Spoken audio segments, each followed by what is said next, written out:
Checking. Yes, what's good, everybody? So, quick shit vid. Just dropping in. Few people have been commenting and messaging about my festival. If you hit me up on Instagram, it's easier for me to chat to you because sometimes they don't always get told when they get a response to the comments and that. But yeah, it's on 23rd, 24th, 25th of July. Saturday daytime tickets.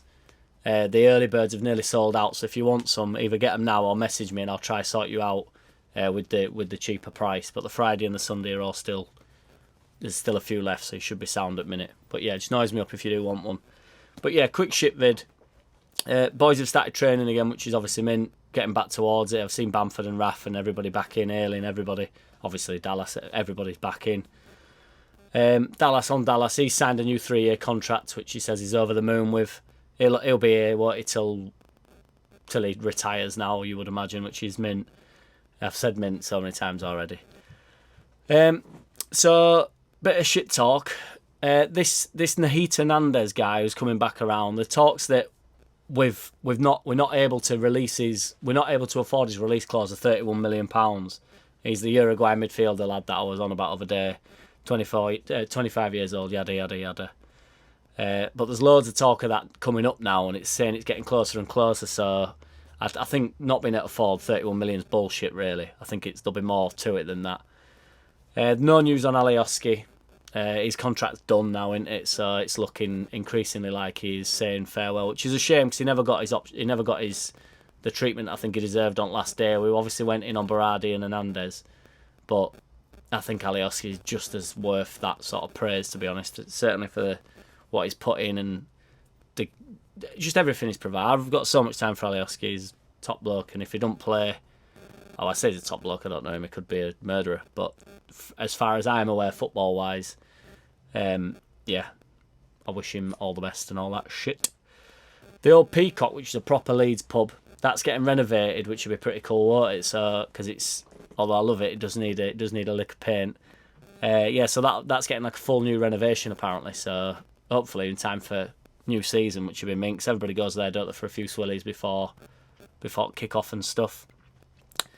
Bielsa's in a legal battle with Lille because he says that, which I knew before anyway, but it's come back up because they've been going through courts and stuff, which is pretty funny really. He wanted like 19 million euros in wages and compensation, and so Lille obviously took him to court over it because he said that it was unfair dismissal, and he said that there was certain prejudice towards him and stuff like that.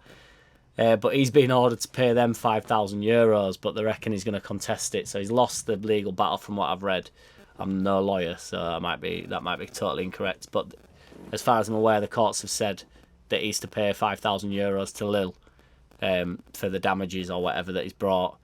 But he's expected to dispute that, so it'll go back through courts. But that got me thinking, like, do you reckon that's the reason for his 1-year contracts that he obviously is all over doing with Leeds? Like, it's just constantly 1-year contracts, isn't it? Maybe that's a thing where he's like guaranteed a certain amount. If he gets bombed, he gets bombed. He knows what his payout is. If you're into a long-standing contract, where you're talking about 19 million euros, I don't know how long the contract was for, but you'd imagine that's a couple of years, if not 3. Yeah, so what do you reckon on that?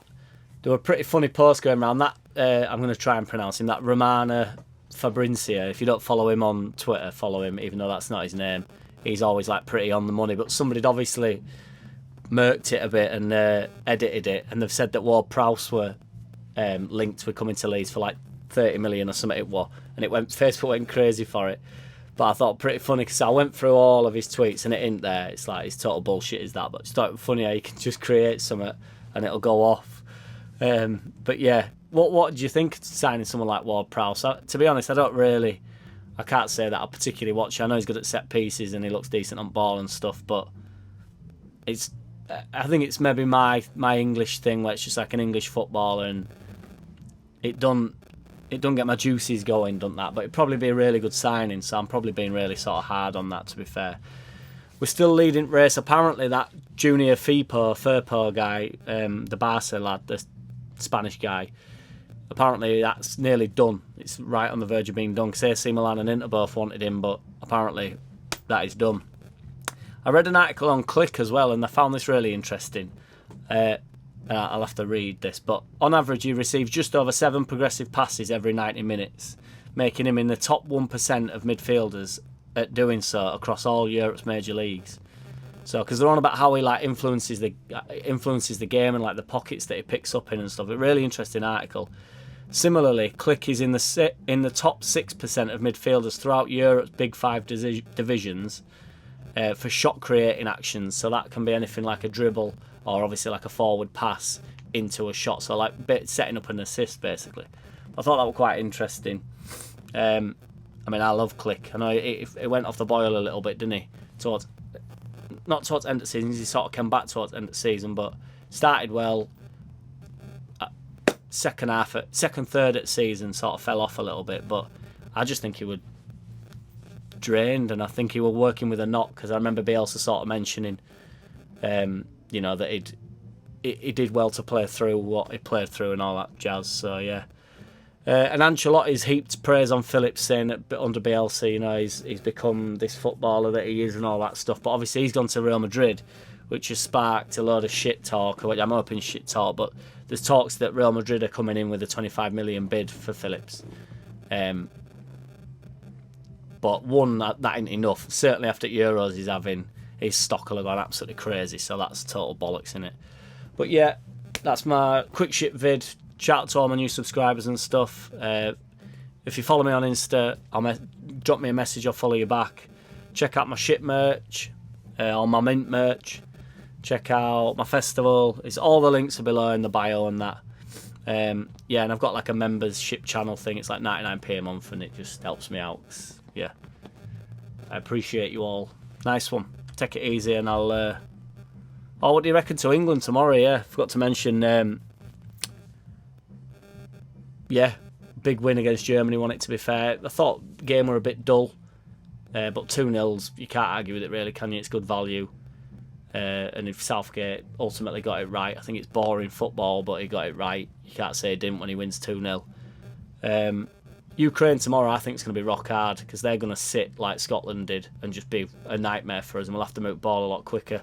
Do you reckon he'll drop Phillips? I can't be sure. But is it Rice that's on a booking as well? I know there's somebody else on a booking, so whether... My thing is, I mean, I don't want him to drop Phillips, I'd just play your best team, but he's on a booking and he'll miss the semis if we were to get through. And after the quarterfinals, the bookings get wiped. But not that I want him to drop Phillips or Rice, to be fair. But if he doesn't play Henderson, then what the fuck's he doing at the competition? Do you know what I mean? He's a proper international footballer, plays for Liverpool, very good club. Even though I don't like saying that.